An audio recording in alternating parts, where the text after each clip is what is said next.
히브리서 9장 15절로 22절 말씀을 제가 봉독하겠습니다. 신약성경 히브리서 9장 15절로 22절. 이로 말미암아 그는 새 언약의 중보자시니 이는 첫 언약 때에 범한 죄에서 속량하려고 죽으사 부르심을 입은 자로 하여금 영원한 기업의 약속을 얻게 하려 하심이라. 유언은 유언한 자가 죽어야 되나니 유언은 그 사람이 죽은 후에야 유효한즉 유언한 자가 살아있는 동안은 효력이 없느니라.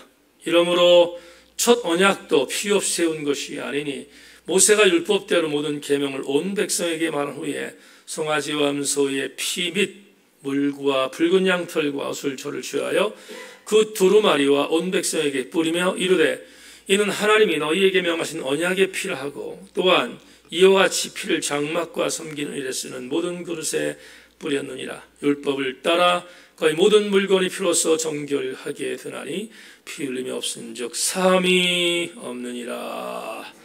아멘. 자리에 앉습니다.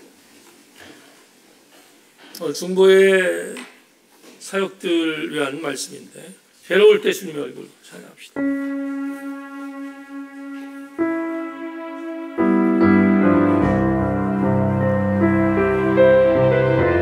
여러분에게 힘이 되고 우리 지체들에게 힘이 됐으면 좋겠습니다. 이 찬양 드립시다.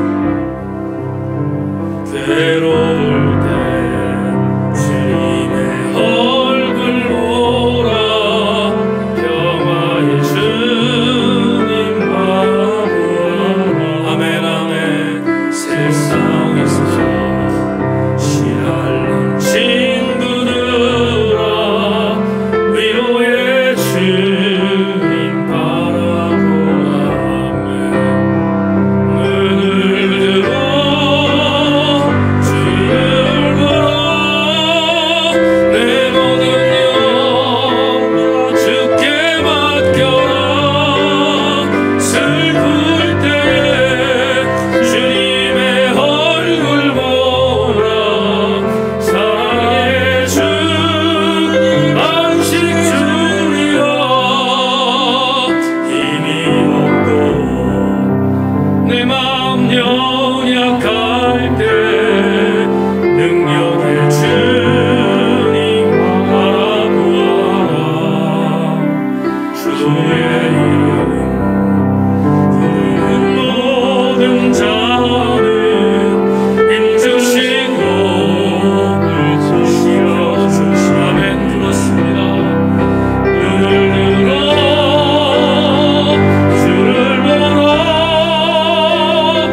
내 모든 영 주께 맡겨라. 슬플 때에 주님의 얼굴 보라. 사랑의 주 안식 주 눈을 들어 주를 보라. 내 모든 영 주께 맡겨라.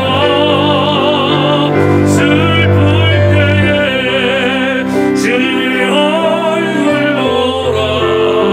사랑의 주 안식 주 고백하면서 우리 엄마 눈을 들어 주를 보라. 내 모든 영 주께 맡겨라. 슬플 때에 주님의 얼굴 보라. 사랑의 주 안식 주리라.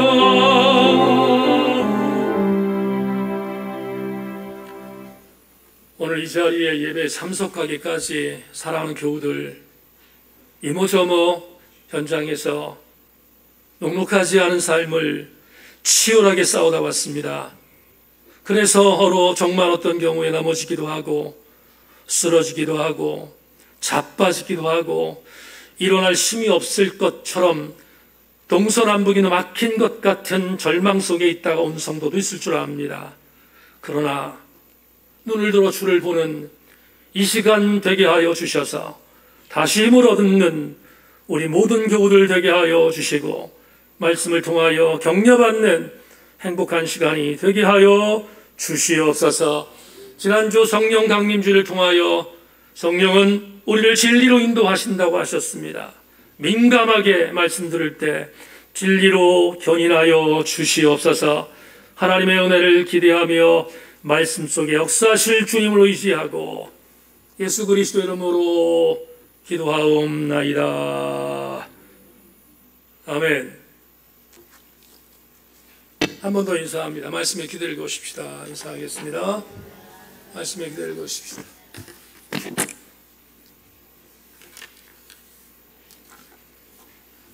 6월 12일 여러분과 히브리서 강의 31번째 제목으로 메시테스라는 제목을 갖고 함께 말씀의 은혜를 나누겠습니다. 잘 모르는 제목이지만 설교를 들으시면 무슨 뜻인지 이해할 줄로 압니다. 글 하나 읽으면서 말씀을 시작하겠습니다. 해석자는 또다시 크리스천의 손을 잡고 벽난로가 있는 방으로 이끌었다. 난로의 불꽃은 갈수록 뜨겁게 타올랐다. 누군가가 불길을 잡으려고 끊임없이 물을 쏟고 있었지만 조금도 수그러들지 않았다. 크리스천이 물었다. 여기에 무슨 의미가 있습니까? 해석자가 대답했다. 불길은 마음속에서 하나님이 이루시는 은혜의 역사일세. 불을 끄려고 난로에 불을 퍼붓고 있는 이가 사단이지. 하지만 보다시피 마귀가 제 아무리 회방을 놓아도 불길은 점점 맹렬하게 뜨겁게 피오르고 있네. 그 까닭을 알려드리리라. 해석자는 크리스천을 한쪽 벽으로 데려갔다. 웬 남자가 기름을 들고 서 있는 게 보였다. 눈에 띄지 않게 모닥불 위에다 기름을 뿌려대고 있었던 것이다. 이건 또 무슨 일이랍니까? 크리스천이 물었다. 이분은 그리스도시라네. 쉴 새 없이 은혜의 기름을 부어가며 마음속에서 이미 시작된 일이 사그러지지 않게 지키는 걸세. 마귀가 무슨 짓을 하든지 그리스도가 중심에서 벌이고 계신 은혜로운 역사는 갈수록 왕성해지는 법이지. 불씨가 꺼지지 않도록 벽 뒤에 지키고 섰던 분을 그대도 보았을게요. 그처럼 숨어 계시는 탓에 심령 한복판에서 은혜 역사가 소멸되지 않고 유지되는 까닭을 제대로 아는 이가 드물다네. 이 글은 제가 개인적으로 참 좋아하는 The Third Bible이라고 지칭하기에 부족함이 없는 존 버년이 쓴 철로역장의 한 대목입니다. 그림 하나를 연이어 보겠습니다. 그림 보여주십시오. 이번 주간 저는 필그림 하우스의 기도원에 입소합니다. 이번 주간 제가 입소하는 필그림 하우스에 철로역정이라는 동산이 있는데 그 동산에 제작된 모형 중에 하나입니다. 그리고 이 그림의 부제는 불을 끄는 마귀와 기름 붓는 그리스도라는 제목의 모형입니다. 여러분 보시기에 왼쪽에 있는 그림, 조금 전에 글로 설명했던 것처럼 철로 역정이라고 하는 길을 가는 한 크리스천이 수없이 많은 고난을 당하게 만든 장본인 사단입니다. 이 사단은 우리가 신앙의 여정에서 아름다운 삶을 살아갈 때 그리스도의 은혜를 경험하지 못하도록 찬물을 끼얹는 존재입니다. 그런데 반대편 그림, 또 하나의 그림은 사람의 형상은 없지만 성령의 기름 부음을 상징하는 예수께서 붓는 기름 붓는 형상입니다. 주목할 것은 이 그림의 기름 양이 사단이 붓고 있는 물의 양보다 훨씬 크다는 점입니다. 그러기에 우리가 인생 여정에 살아가는 동안 은혜를 경험하지 못하도록 사단이 공격하지만 그럼에도 불구하고 성령께서 부으시는 기름 부음의 은혜를 예수 그리스도께서 공급하고 계시기에 우리는 이기게 됨을 확신합니다. 이것이 바로 오늘 우리가 설교를 통하여 접근해야 할 중요한 설교의 실마리입니다. 일부 예배도 말씀을 드렸지만 오늘 여기에 나오신 교우 여러분, 지난 일주일 동안 어떻게 사셨습니까? 이재명 안수 입사님이 기도했던 기도의 내용처럼 일주일 동안 성도로서의 삶을 살기 위해서 몸부림치지 않은 성도가 어디 있겠습니까만, 그럼에도 불구하고 연약한 인성으로, 죄성으로 인하여 넘어지고 쓰러졌던 우리들의 일주일의 삶이 아닙니까? 그래서 어떤 경우에는 내가 이런 모양새를 갖고 신앙생활하는 것이 옳은가라고 절망할 정도로 극한 영적 우울감에 빠져서 하나님을 바라보기조차 어려운 삶을 살았던 어간이 혹시 지난 일주일이 아니었습니까? 더 이상 일어날 수 있는 힘이 없어서 고통 가운데 있었는데 왠지 모르게 오늘 내가 이 주일날 여기에 나와서 예배를 드리고 있는 것이 기적이라고 느끼는 분이 계십니까? 여러분, 그 힘이 어디서 나왔습니까? 그림에서 보았듯이 여러분들을 파기하게 만들고 여러분들을 넘어지게 만드는 사단의 역사가 있었지만 한 주간 동안 여러분들을 그 어려움 속에서 이기시게 만든 성령의 기름 부음을 강력하게 조명해 주신 예수 그리스도의 은혜가 있었기에 오늘 여기에 나올 수 있었던 것이 아니겠습니까? 오늘 본문은 바로 그분 예수 그리스도의 역할을 히브리서 저자를 통하여 기가 막히게 우리에게 전해주고 있습니다. 15절을 다시 한번 읽겠습니다. 오늘 설교의 주제절입니다. 이로 말미암아 그는 새 언약의 중보자시니 이는 첫 언약 때의 범한 죄에서 속량하려고 주구사 부르심을 입은 자로 하여금 영원한 기업의 약속을 얻게 하려 하심이라. 이 구절을 현대인의 성경 버전으로 쉬운 성경이기에 다시 읽어드립니다. 그러므로 그리스도는 새 계약의 중재자가 되셨습니다. 이것은 첫 계약 아래서 범한 죄를 속죄하려고 죽으셔서 하나님의 부르심을 받은 사람에게 약속한 영원한 축복을 받도록 하기 위한 것입니다. 다 같이 아멘. 히브리서 저자는 오늘 본문에서 예수 그리스도를 중재자라고 표현하고 있습니다. 히브리서 저자가 왜 오늘 본문 15절에서 예수 그리스도를 중재자 혹은 중보자라고 말했을까? 그 이유가 뭘까? 지금부터 여러분과 함께 히브리서 본문의 내용을 설명해 나아가겠습니다. 15절에 조금 전에 여러분에게 읽어드렸던 우리가 보고 있는 개역개정판은 이로 말미암아라고 시작됩니다. 그런데 현대인 성경 번역은 우리가 더 잘 쓰는 단어로 시작합니다. 그러므로입니다. 그러므로라고 하는 이 접속사는 아시는 것처럼 인과관계 접속사입니다. 원인이 있었기에 결과가 있다는 것을 말하기 위하여 이어주는 접속사가 바로 그러므로입니다. 그렇다면 15절은 결과인데 그 결과를 있게 만들었던 원인이 있다는 사실을 알려주고 있습니다. 2주 전에 살펴봤던 11절부터 14절이 원인이고 15절이 결과입니다. 그렇다면 11절과 14절에 있는 원인을 먼저 짚어보겠습니다.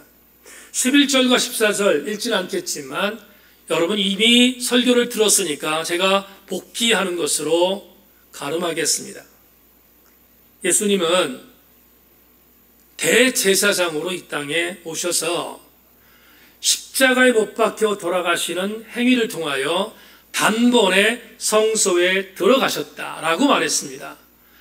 예수께서 단번에 성소에 들어가심으로 인하여 어떤 결과가 임했는가?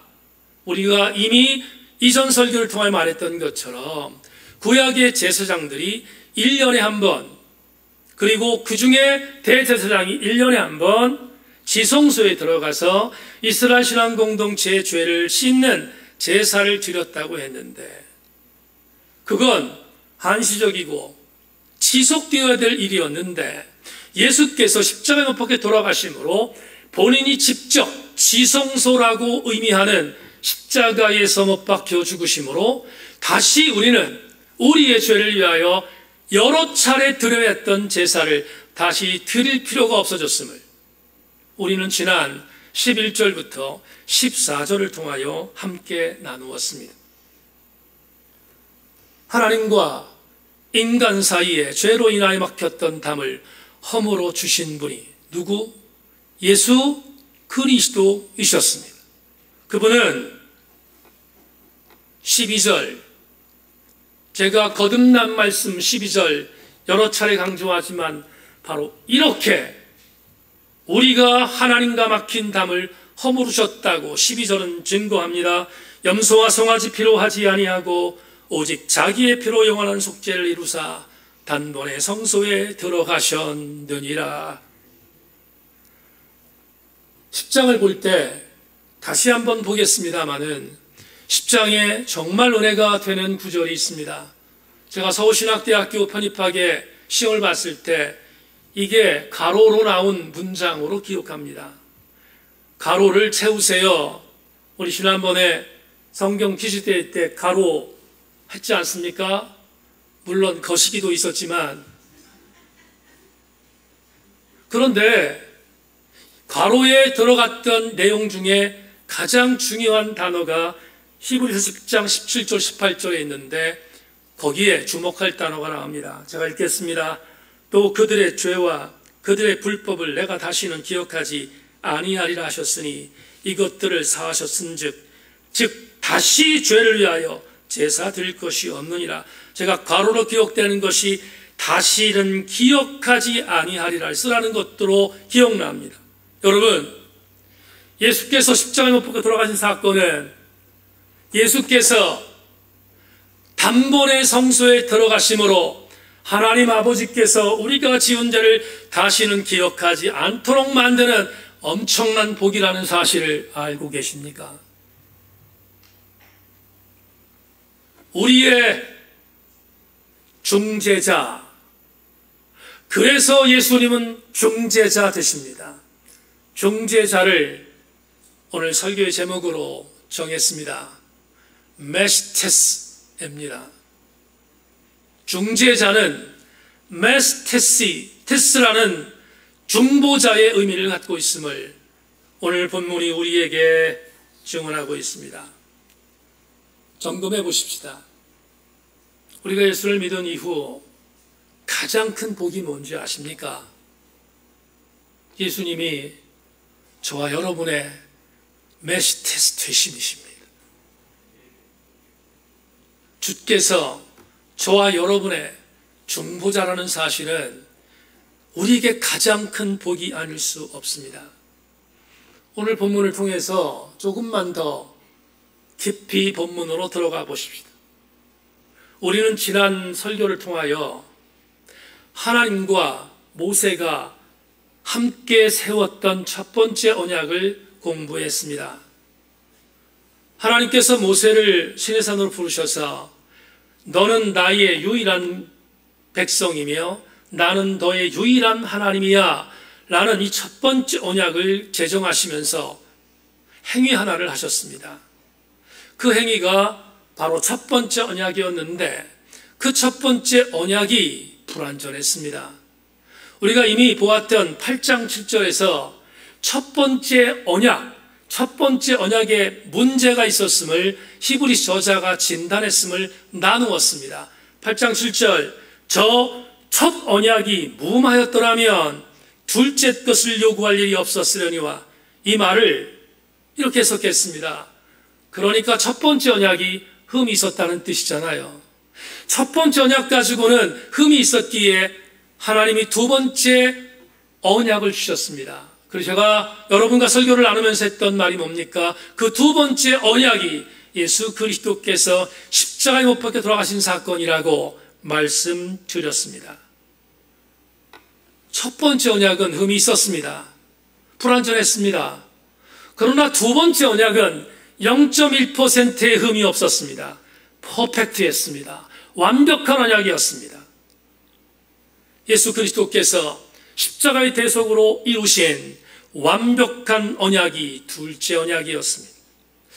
이걸 전제한다면 우리는 피라는 것을 생각하지 않을 수 없습니다. 22절, 여러분 너무나 잘 아는 구절이나 22절을 해석할 터인데 그동안 사실 여러분들 22절을 이렇게 해석한 설교를 들어본 적이 없을 걸로 예상하고 제가 조금 중요한 부분에 있어서의 메시지를 22절 강해를 통하여 말씀드리겠습니다. 22절 자막 보십시오. 22절 이렇게 말합니다. 율법을 따라 거의 모든 물건이 피로서 정결하게 되나니 피 흘림이 없은즉 사함이 없느니라. 우리는 22절 중에서 뒷부분을 암기하고 뒷부분에 대해서 상당히 많은 설교를 들었습니다. 피 흘림이 없은즉 사함이 없다. 그런데 22절을 제가 나누겠습니다. 22절은 전반절과 후반절이 다른 의미입니다. 전반절은 뭐냐 하면 율법을 따라 거의 모든 물건이 피로써 정결하게 되나니가 전반절입니다. 되나니까지가 전반절입니다. 거기에 여러분 슬래시를 친다고 생각합시다. 이게 전반절이에요. 후반절은 뭔가? 마땅히 피 흘림이 없은즉 사함이 없느니라가 후반절입니다. 그런데 주목할 것은 이 구절에서 두 번에 걸쳐서 동일한 단어가 나옵니다. 피라는 단어입니다. 그런데 여러분 우리가 함께 집중할 것은 히브리서 9장 22절에 피는 두 번이 나오지만 앞의 피와 뒤의 피가 다릅니다. 왜 다를까? 이유가 있습니다. 다시 한 번만 9장 22절 전반절 율법을 따라 거의 모든 물건이 피로써 정결하게 되나니 거의라는 노란색 부사를 주목하십시오. 히브리서 저자는 앞에 있는 피를 인용하면서 이 피가 거의 모든 것들을 정결케 한다고 오늘 인용하고 있습니다. 거의라는 단어는 100%를 말하지 않잖아요. 거의는 99%를 말하지 100%를 말하지 않습니다. 그렇다면 이렇게 유추할 수 있습니다. 첫 번째 나오는 피는 거의 모든 것에 대한 정결함을 유지하게 만드는 피입니다. 8장 7절에서 말했던 것처럼 완벽한 것 같지만 뭔가 부족한 피입니다. 이 피를 출애굽기 기자는 하나님과 모세 사이에 맺었던 첫 번째 언약에서 체결했던 동물의 피라고 정의합니다. 오늘 9장 22절의 첫 번째 피는 동물로 제물을 잡았던 피입니다. 그 피를 첫 번째 피로 정의합니다. 여러분, 양용희 교수님이 쓰신 주석을 보면 이런 글이 있습니다.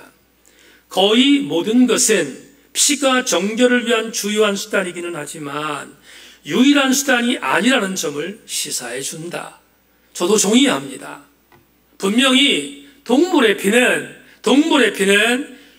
분명히 많은 것들을 정결케 하는 것이 분명하지만 유일한 수단이 아니라는 양용희 교수의 진단에 동의하는 이유는 이 피는 동물의 피이기 때문에 그렇습니다. 우리가 이미 살펴봤던 출애굽기 24장 6절로 8절 첫 번째 언약 체결의 메시지를 여러분 한번 참고하시기 바랍니다. 모세가 피를 가지고 반은 여러 양푼에 담고 반은 제단에 뿌리고 언약서를 가져다가 백성에게 낭독하여 듣게 하니 그들이 이르되 여호와의 모든 말씀을 우리가 준행하리이다. 모세가 그 피를 가지고 백성에게 뿌리며 이르되 이는 여호와께서 이 모든 말씀에 대하여 너희와 세운 언약의 피니라. 하나님께서 시내산에 모세를 부르셔서 이 언약을 체결하셨습니다. 동물의 피를 잡았는데 그 피를 양푼에 담고 뿌렸습니다. 뿌린 행위를 통하여 주님이 약속하셨습니다. 이 피가 너와 내 사이에 세운 언약이야. 근데 전제할 것이 있습니다. 이때 잡은 동물은 완벽하지 않은 한시적인 제물이었다는 것입니다. 그러니까 한시적인 제물이었던 동물의 피는 영원한 완벽한 피가 아니라 거의라는 단어를 쓸 수밖에 없었던 피임을 히브리서 저자가 우리에게 전해주고 있습니다. 그러나 두 번째 피는 다릅니다. 두 번째 피는 전혀 다릅니다. 여러분 오늘 본문 19절부터 21절에 히브리서 저자가 출애굽기에서 지금 여러분에게 제시했던 동물에 대한 피에 대한 부분이 완벽하지 않음을 지지하고 있어요. 19절부터 21절 자막 보십시오. 모세가 율법대로 모든 계명을 온 백성에게 말한 후에 송아지와 염소의 피 및 물과 붉은 양털과 우슬초를 취하여 그 두루마리와 온 백성에 뿌리며 이르되 이는 하나님이 너희에게 명하신 언약의 피라 하고 또한 이와 같이 피를 장막과 섬기는 일에 쓰는 모든 그릇에 뿌렸느니라. 같이요. 출애굽기 4장에 있는 말씀과 같은 맥락으로 해석할 수 있습니다. 분명히 이 피는 동물의 피이며 이 피는 완벽하지 않음을 시사했어요. 그러나 다시 강조합니다. 히브리서 9장 22절의 후반절에 있는 피는 전혀 다른 피입니다. 22절 후반절 다시 강조합니다. 피 흘림이 없은즉 사함이 없다. 이 피는 앞에 있는 피와 다른 피입니다. 이 피는 예수께서 흘리신 피입니다. 이 피는 앞에 있는 동물의 피가 아니라 예수께서 흘리신 십자가의 피인 것을 히브리서 저자는 말합니다. 그러기에 이 피는 대안입니다. 부족했던 것에 대한, 완벽하지 못한 것에 대한, 무음했던 것에 대한 완벽한 피임을 히브리서 저자가 말하며 이 피 흘림이 있을 때만 사함이 있다고 성경은 우리에게 제시하고 있습니다. 예수께서 흘리신 피는 저와 여러분이 다시는 죄를 위하여 제사를 드릴 피가 없는 완벽한 피임을 성경이 우리에게 증언하고 있습니다. 마지막으로 또 하나의 성경 구절을 여러분에게 제시하고 레마를 찾겠습니다. 오늘 16절부터 17절 말씀, 유언은 유언한 자가 죽어야 되나니 유언은 그 사람이 죽은 후에야 유언한 자가 살아있는 동안에는 효력이 없느니라. 히브리서 독자들은 히브리 저자가 말하는 예수, 그분이 죽었다고 생각했습니다. 죽은 자가 무슨 효력이 있습니까? 죽은 자가 무슨 능력이 있습니까? 그래서 히브리서 독자들은 예수 그리스도의 은혜에서 이탈하려고 했다고 여러분에게 말하고 있습니다. 그런데 히브리서 저자가 말합니다. 그렇지 않다. 예수께서 죽으셨기에 예수께서 행하셨던 유언과 그의 행위는 효력이 있다고 말합니다. 여러분, 죽음은 저주가 아닙니다. 죽음은 예수 그리스도의 십자가의 은혜가 시작되는 스타트라인인 것을 아십니까? 죽으셨기에 그분이 우리를 위하여 흘린 피가 효력이 있음을 히브리서 저자는 우리에게 제시하고 있습니다. 맞습니다. 흔들림이 없이 예수 그리스도께서 죽으셨기에 그분의 피는 효력이 있음을 우리는 오늘 이 본문을 통하여 확신해야 합니다. 여기까지가 오늘 본문의 해석입니다. 이제부터 이강동 목사의 설교의 패턴에 따라서 본문 해석을 여러분에게 드렸는데, 이제 우리의 현장에서 함께 나누어야 할 영적인 레마를 오늘 본문을 통하여 찾겠습니다. 자막 보세요. 1부 때도 함께 했으니까 2부 때도 함께 하겠습니다. 같이 읽습니다. 시작. 내 인생 여정에 임한 가장 위대한 복음은 주님이 나의 메시테시 되심을 믿기를 소망합니다. 여러분, 나에게 있어서 가장 위대한 복은 주께서 나의 중보자이신 것, 그것이 가장 위대한 복임을 오늘 레마로 삼겠습니다. 1981년에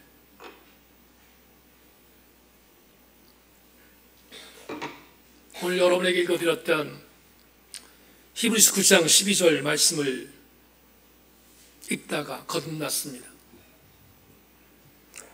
그리고 공부하던 영문학을 포기하고 그리고 신학을 하기로 마음먹고 하나님께 서원한 대로 순종했습니다. 거듭난 시기가 여름 한복판이었는데 서울신학대학으로 편입하기 전까지 약 6개월 정도의 시간이 있었습니다. 출신교회에서 그 6개월을 생각해보면 지금도 나에게 그렇게 엄청난 감동의 시간이 있었는가 생각할 정도로 잊을 수 없는 감동의 시간이었습니다. 고향교회 지하 기도실에서 은혜 때문에 하나님께 엎드려 기도하며 찬송하는 여러 찬송들이 있었습니다. 이 찬송은 제가 수없이 많이 눈물 흘리며 불렀던 찬송인데, 이 찬송을 부르면서 1981년에 임했던 영적인 감동은 지금도 잊을 수가 없습니다. 왜냐하면 지금 제가 여러분들에게 한번 불러볼 찬양은 오늘 설교의 레마처럼 주께서 나의 메시테시이심을 고백하지 않는 자는 부를 수 없는 찬양이기 때문에 그렇습니다. 지하 기도실에서 하나님 앞에 눈물로 불렀던 찬양이 이 찬양입니다.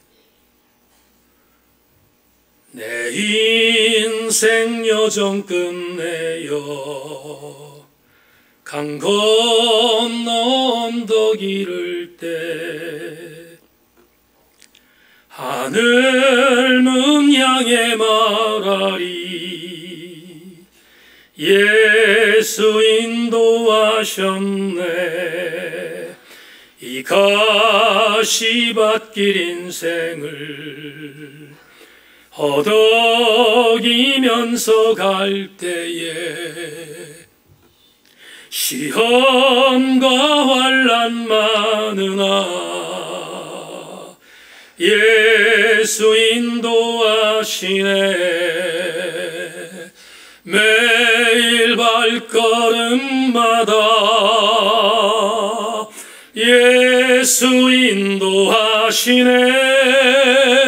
나의 무거운 죄짐을 모두 벗고 하는 말 예수 인도하셨네.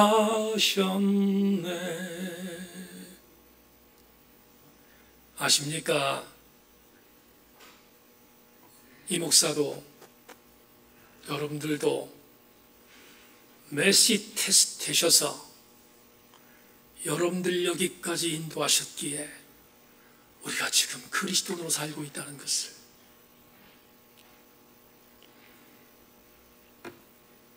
요한 사도가 요한일서 2장 1절에서 이렇게 고백합니다. 나의 자녀들아, 내가 이것을 너희에게 쓰면 너희로 죄를 범하지 않게 하려 함이라. 만일 누가 죄를 범하여도 아버지 앞에서 우리에게 대언 자가 있으니 곧 의로우신 예수 그리스도시라. 그는 우리 죄를 위한 화목제물이니 우리만 위할 뿐이 아니요 온 세상의 죄를 위함이야. 적어도 주님은 우리 세인교회 모든 성도들의 대언자이시며 중보자이시며 여러분의 중재자이시기에 우리는 오늘도 좌절하지 않고 힘을 얻을 수 있는 것입니다. 로마서 8장 26절은 사도 바울이 정말 금과 옥조의 기가 막힌 말씀을 우리를 위로하기 위해 선포한 말씀입니다. 로마서 8장 26절 개역개정판은 이렇게 기록하고 있습니다. 이와 같이 성령도 우리의 약함을 도우시나니 우리는 마땅히 기도할 바를 알지 못하나 오직 성령이 말할 수 없는 탄식으로 우리를 위하여 친히 간구하시느니라. 여러분, 이 구절을 묵상할 때마다 은혜가 되지만 유진 피터슨 목사가 메시지에 번역한 메시지 번역으로 읽으면 울컥하지 않을 수 없습니다. 메시지 버전으로 로마서 8장 26절을 읽어드립니다.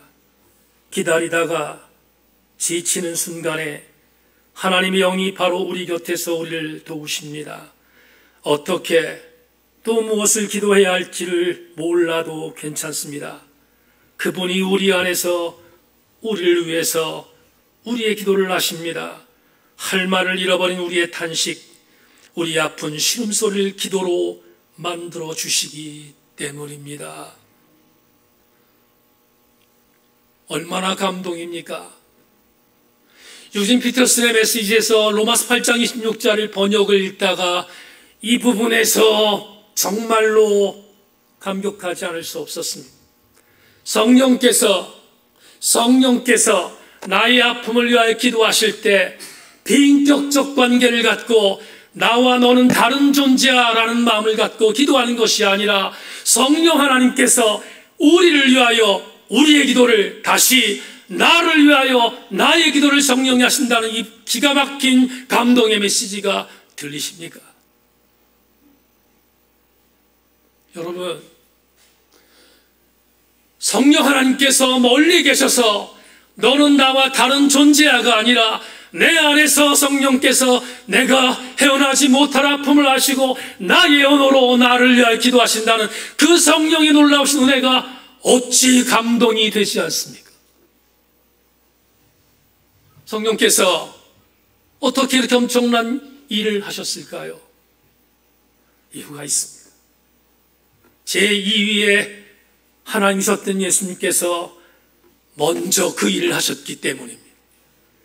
예수 그리스도께서 먼저 메시테스 되셔서 저 여러분들을 위하여 중보해 주셨기에 그가 보내신 삼위 하나님이 성령님은 우리를 위하여 지속적으로 그렇게 중보자가 되어 주시는 것입니다.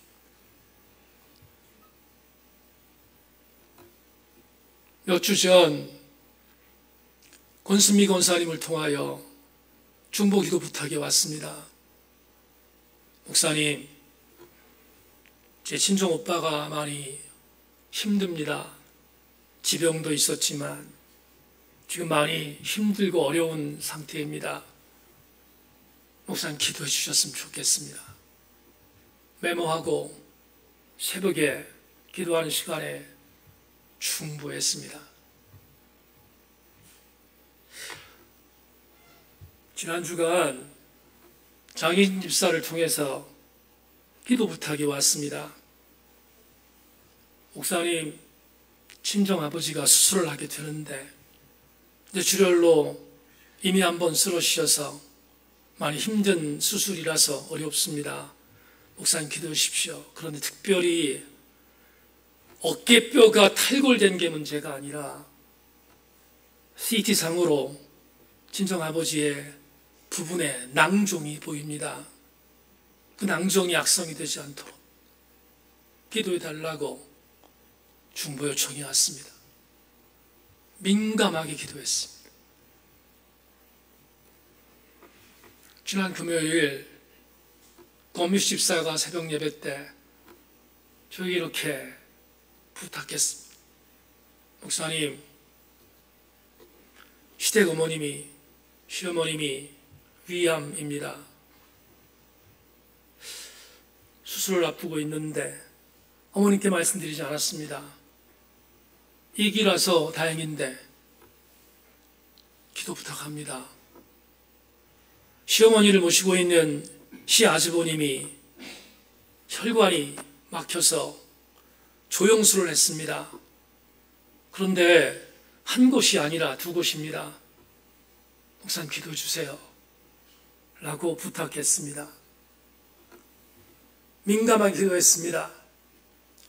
권순미 권사님의 친정오빠 하나님께서 부르셨습니다. 장인 집사의 친정아버지 낭종이 악성이 아닌 것으로 판정됐습니다. 그리고 수술도 잘 맞춰서 회복 중에 있습니다. 권미수 집사의 시댁 어른들 위암수술 마쳤지만 회복 중에 있고 위험했던 시아주버니의 건강도 회복되고 있습니다. 목회 현장은 전쟁터입니다. 목회 현장은 정글입니다. 목사가 딴짓할 수 있는 시간이 없습니다. 성도들이 치열한 현장에서 살고 있는데 어찌 목사가 중보하지 않을 수 있겠습니까? 아주 오래전 젊은 목사 시절 여러분에 가끔 소개하는 한희철 목사께서 소박한 산문시를 썼습니다. 그 산문에 담긴 글이 너무나 아름답고 귀해서 제 책에도 인용했습니다. 제목, 낙서. 형도 울고 싶을 때가 있어? 응. 언제? 아무 때나. 형은 언제나 웃었잖아. 근데 언제 울고 싶었단 말이야. 3번 웃기 위해 2번 울었다. 가슴에 담은 이유는 이런 이유 때문입니다. 목사가 강단에서 한 번 울면서 기도하면 교우들의 현장이 울음의 현장에서 웃음의 현장으로 바뀐다. 목사가 강단에서 2번 울면 성도가 2번 울 것을 한 번으로 줄일 수 있다. 왜 말씀을 드린지 아십니까? 지난 일주일 동안 여러분 삶의 현장에서 얼마나 버거웠습니까? 얼마나 치열했습니까? 그런데 여러분들 지난 일주일 동안 살면서 그래도 신앙적인 여정 안에 붙들었던 것은 우리 목회자가, 우리 담임 목사가 나를 위해서 기도해 줄 것이라는 믿음 갖고 여러분 달려오시지 않았습니까? 이강동 목사가 여러분을 위하여 중보하는 중보의 힘이 크다는 걸 말씀드리기 위해서 이 설교를 준비한 것이 아닙니다. 여러분, 정말로 무능하며 마른 장작나무 같은 이강동 목사도 강대상에서 여러분을 위하여 기도할 때 그게 힘이 된다는 것을 알고 있다면, 하물며 나의 주군이신 메시 테스트 되신 주님이 나를 위하여 중보자 되신다는 믿음은 얼마나 엄청난 위대한 힘으로 나에게 작용되겠습니까? 의심하지 마십시다. 흔들리지 마십시다. 우리 주님은 여러분의 메스테스 중보자 되십니다. 중보자 되신 주님을 의지하며 살아가는 저와 여러분 모두는 끝까지 승리할 것입니다. 왜냐하면 주님은 포기하지 않으시기 때문에. 말씀 맺겠습니다. 금송아지 우상을 만들어서 하나님께 대적하는 이스라엘을 바라보며 하나님이 대노하셨습니다. 그리고 이제는 이 백성을 더 이상은 돌볼 수 없다고 생각하여 진멸할 것을 계획하셨습니다. 출애굽기 32장 9절 10절은 말합니다.